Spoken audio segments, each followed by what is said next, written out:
Welcome to the Folktale Project. This is Dan Scholes. Today's story is a Hans Christian Andersen tale. This is The Child in the Grave. There was mourning in the house, sorrow in every heart. The youngest child, a boy 4 years old, the joy and hope of his parents, had died. There remained to them 2 daughters, the elder of whom was about to be confirmed, good, charming girls both. But the child that one has lost always seems the dearest. And here it was the youngest and a son. It was a heavy trial. The sisters mourned as their young hearts can, and were especially moved at the sight of their parents' sorrow. The father was bowed down, and the mother completely struck down by the great grief. Day and night she had been busy about the sick child, and had tended, lifted, and carried it. She had felt how it was a part of herself. She could not realize that the child was dead, and that it must be laid in a coffin and sleep in the ground. She thought God could not take this child from her. And when it was so, nevertheless, and there could be no more doubt on the subject, she said in her feverish pain, "God did not know it. He has heartless servants here on earth, who do according to their own liking, and hear not the prayers of a mother." In her grief, she fell away from God, and then there came dark thoughts of death, of everlasting death, that man was but dust in the dust, and that with this life all was ended. But these thoughts gave her no stay, nothing on which she could take hold, and she sank into the fathomless abyss of despair.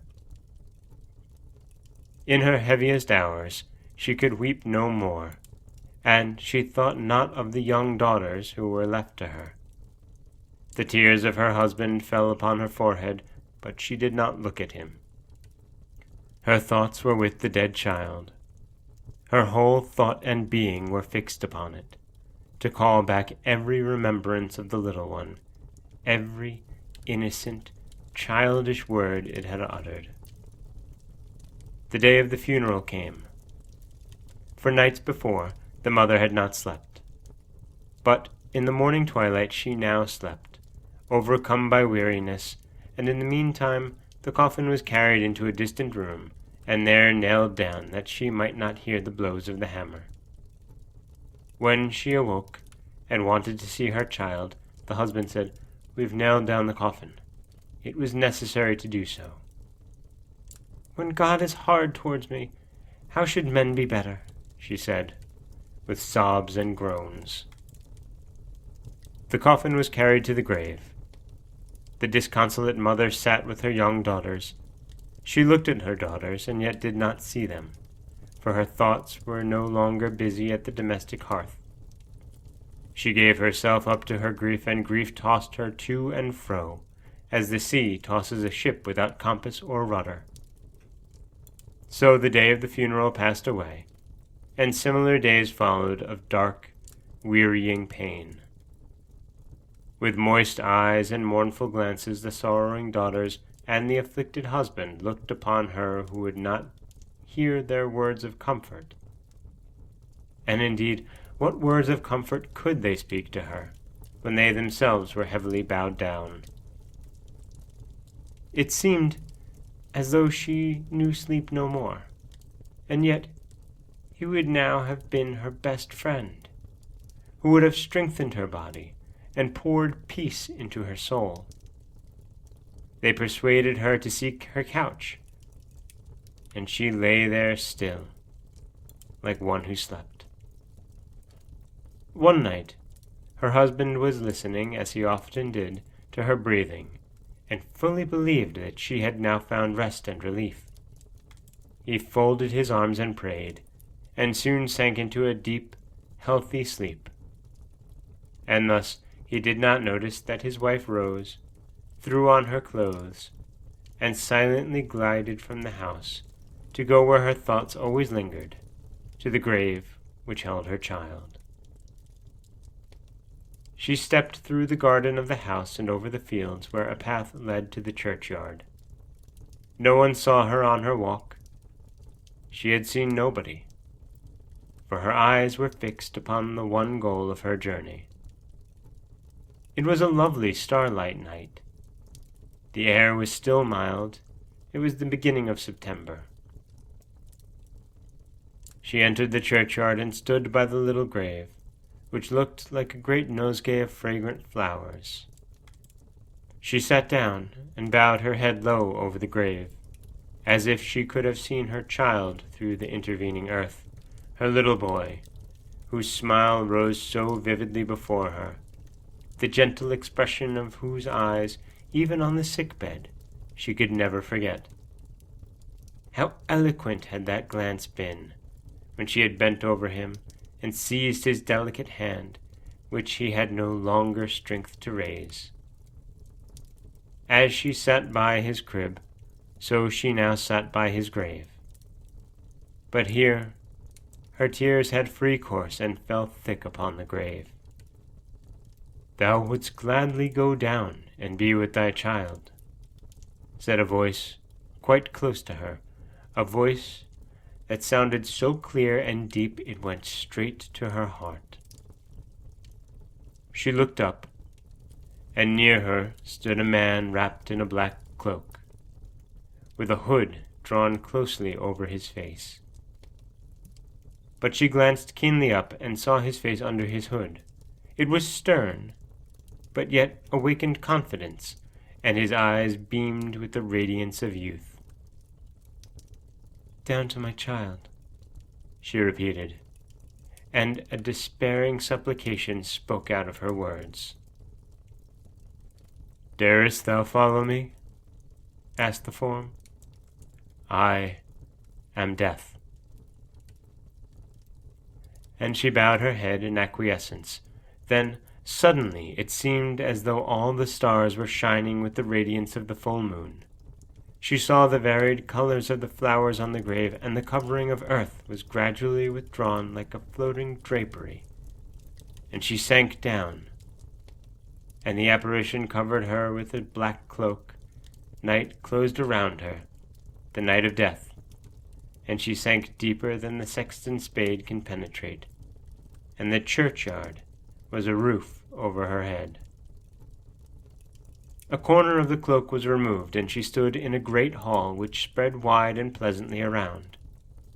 It was twilight, but in a moment her child appeared, and was pressed to her heart, smiling at her in greater beauty than he had ever possessed.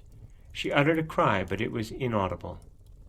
A glorious swelling strain of music sounded in the distance, and then near to her, and then again in the distance.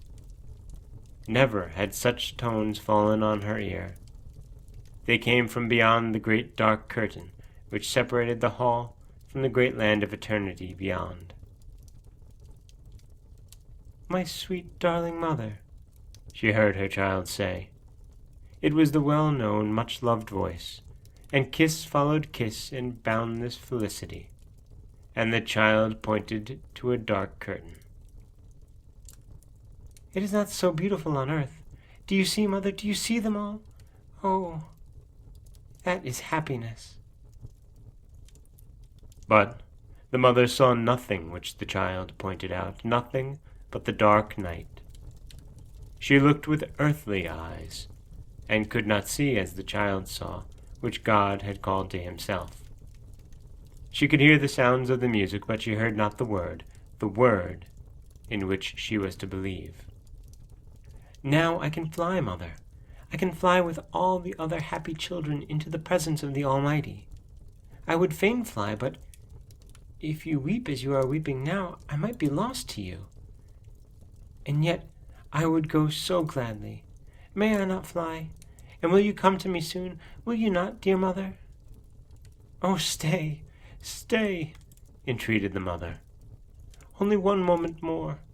Only once more should I wish to look at thee, and kiss thee, and press thee in my arms." And she kissed and fondled the child.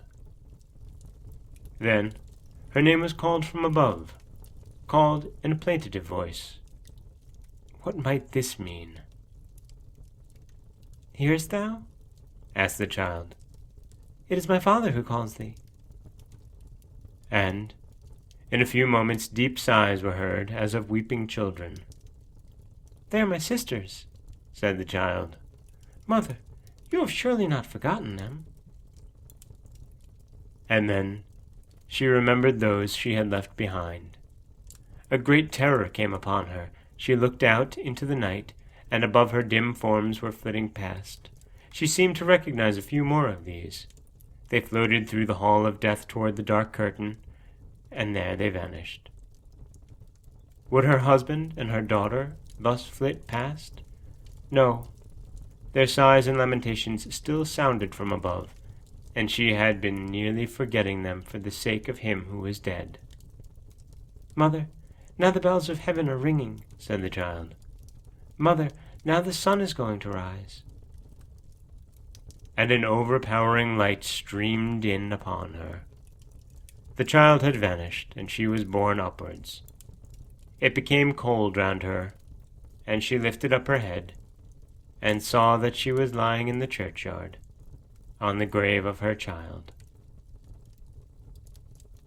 But the Lord had been a stay unto her feet, in a dream, and a light to her spirit, and she bowed her knees and prayed for forgiveness, that she wished to keep back a soul from its immortal flight, and that she had forgotten her duties towards the living who were left to her.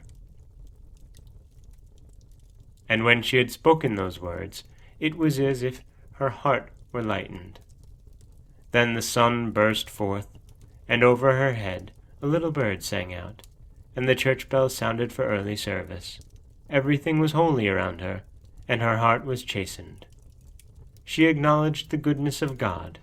She acknowledged the duties she had to perform, and eagerly she went home. She bent over her husband, who still slept. Her warm, devoted kiss awakened him, and heartfelt words of love came from the lips of both.